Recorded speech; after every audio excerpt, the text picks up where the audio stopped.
So ayun, ang gagawin naman natin isang case study na hand wheel. So MMGS yung units. Tapos ang gagawin natin sa hand wheel, magkakaroon tayo ng hub, ng hand wheel na rim at saka po yung spoke. So ang gagawin muna natin is we'll be sketching sa right plane. So click lang natin yung right plane. Gawa tayo ng corner rectangle. So, corner rectangle na may approximate measurement na 30 by 50. Tapos, papalitan din natin yung, ano niyan, yung kanyang dimension. But, we're going to click lang po itong part na to. Gagawin natin siyang construction line. Click mo lang yan. Tanggalin mo muna yung smart dimension. Then, click lang yung side na to o yung line na yan, then click nyo lang yung for construction, magiging na siya, magiging centered line na siya. Then lalagyan natin siya ng 3-point arc. Yung 3-point arc natin, papaganito lang yan. Click lang, then dito, then lalagyan natin siya ng konting direction na papaganyan. Sa natin siya ititrim, power trim ng papaganito. Lalagyan natin siya ng dimension. Itong part na to will be 10. Tapos, mula dito, syempre, pagka magkiklik ka ng arc, mula dito sa na to, pinaka part na to. So, click mo lang yung shift. Tapos, click mo lang tong part na yan. Then, saka tayo maglagay ng 4. Then, ano nakalagay? Mali yung ginawa ko. So, ang gagawin lang natin is, gagawin natin siyang 4. Bakit 4? Mula daw, so may mali nga. So, mula dapat dito, smart dimension, mula dito hanggang dito dapat yung 4. Hindi yan. Kasi anong nangyari? Shift yung i-click natin, nakiklik natin iiba, 4. So, ang gagawin natin, lagyan natin siya ng 10. Tapos, mula daw, ano yung kulang na lang natin? So, ang kulang na lang natin is ganong kahaba mula dito hanggang dito, 16. Mapapansin nyo, siya ay fully defined na. Pero papalitan natin to, delete lang to, mula dito hanggang dito sa side na to, igagana natin parang pinaka bilog niya kasi magre-revolve tayo, tapos ito gagawin natin 45. Tapos i-revolve natin. So may lalabas na ganito, currently open. So gagawin natin, yes lang natin yan. Tapos ito na yung magiging hub natin. Click check, lalagyan natin siya ng fillet na may 5. So, click lang natin to. Sorry. Ang i-click lang natin is yung pinaka lalagyan natin na edge. So, yung pinagdugtungan na yan. Then, 5 lang yung dimension ng radius. Click check. Then, kapag nagawa na natin yan, gawa naman tayo ng balik tayo sa right plane. Click sketch. Tapos gagawa tayo ng rim. So sa rim naman, ang gagawin natin, lalagyan natin siya ng center line. Pwede kang gumamit ng slot, pero sa akin ngayon, center line. So center line, papaganito. So nakaline siya, pwede mo naman siyang i-click, tapos for construction. Tapos yung gagawin ko, lalagyan ko siya ng check ko lang siya. Tapos lalagyan ko siya ng offset. So, offset entities, tapos i-click ko lang tong bidirectional, tapos i-click ko lang tong cap ends na arc, tapos lalagyan ko siya ng add dimensions, then check lang muna. So, meron yung mga dimension, di-delete natin yung mga dimensions na yan. Bakit kamo? Kasi papalitan natin. So, lalagyan natin siya ng dimensions na 30. So, syempre, hold shift, saka itong part na to. 30, then 20, 25. Well, take lang. 25 ito, at saka ito. Oops, mali ako. So, ito, at saka itong, ano na to, 25. So, after doing so, ang gagawin naman natin, lalagyan natin siya ng dimension. Simula dito sa pinaka mid plane itong yan, at saka itong edge na to, lagyan natin ng 6. Tapos, mula naman dito sa midpoint na to, lagi sa midpoint mula sa midpoint na yan, hanggang dito sa, wala tayong center line, gawa tayo center line. Center line, yan, gawa tayo center line dyan. Make sure na siya ay linear na vertical. So, dito, sa pinaka center point hanggang doon, so, lagyan natin na siya ng hanggang dulo na 170. Tapos makikita nyo fully defined na yung figure. So kapag fully defined na siya, i-revolve naman natin. So ang revolve natin, features, tapos revolve. Kung kailangan natin ng axis of revolution, ito yon. So click check. So mapasin mo ganito na yan. Then kapag na-revolve natin siya na ganyan, ang gagawin natin, lilipat naman natin siya sa sa dito po sa sa display style natin na hidden lines visible. Then saka natin siya ilalagay sa right plane ulit. So right plane, then sketch.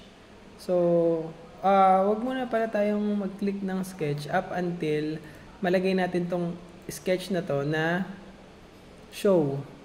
Saka i-show din natin tong itong part na sa revolve, yung sketch niya.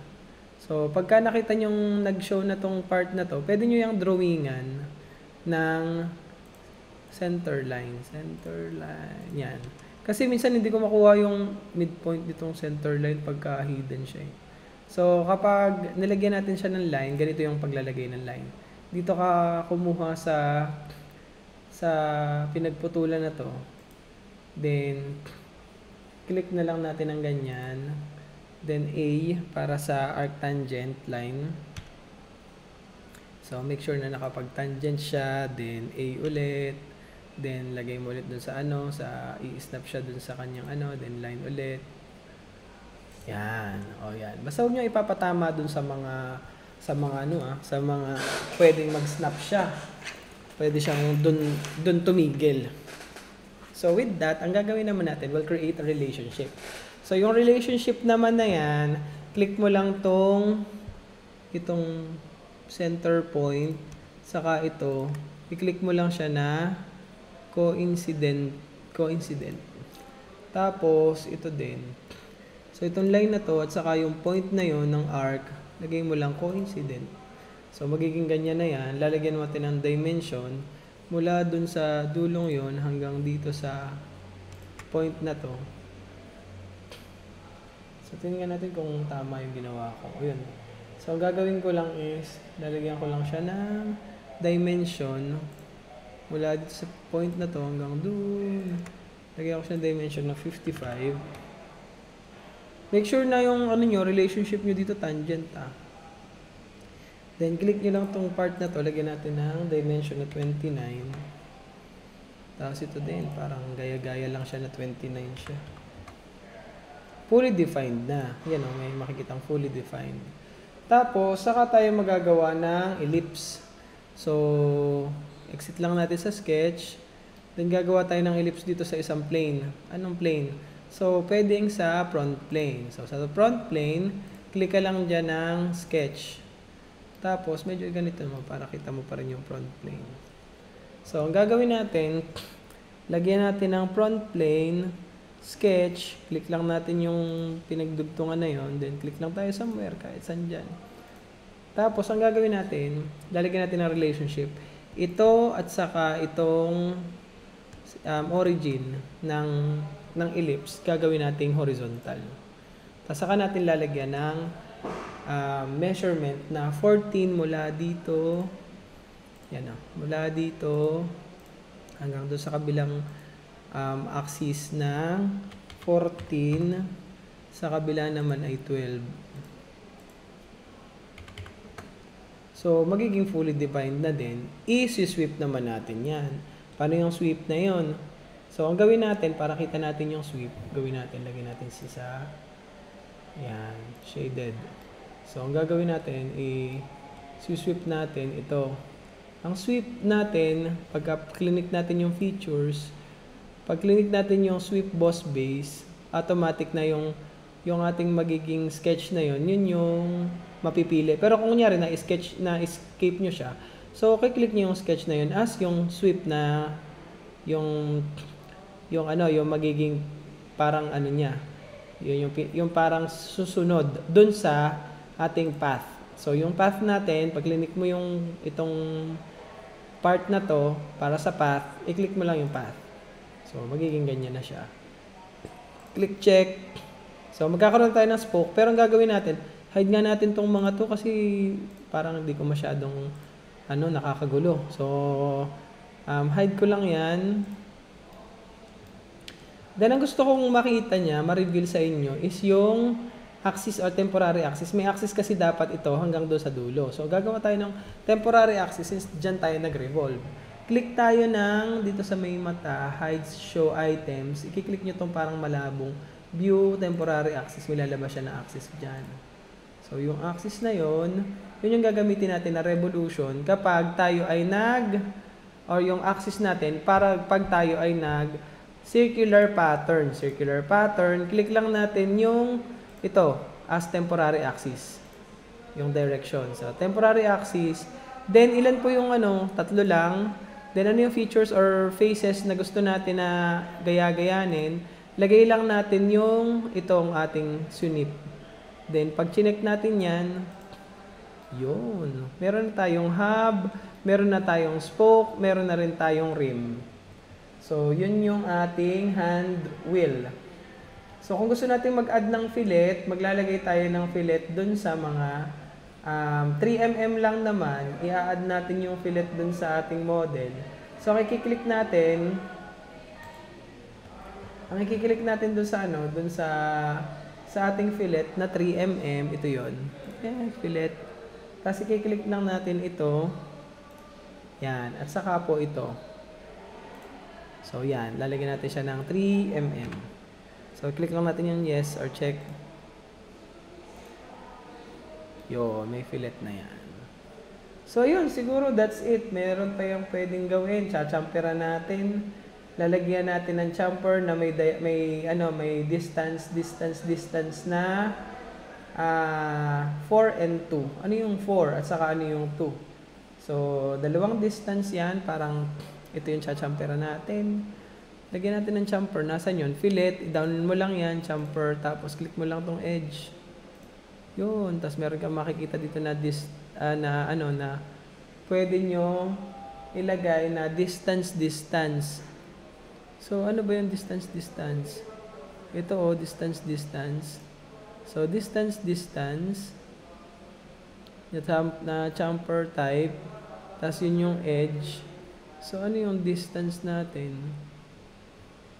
10 and 10 daw. Hindi. Gagawin natin lang yan na 4 and 2.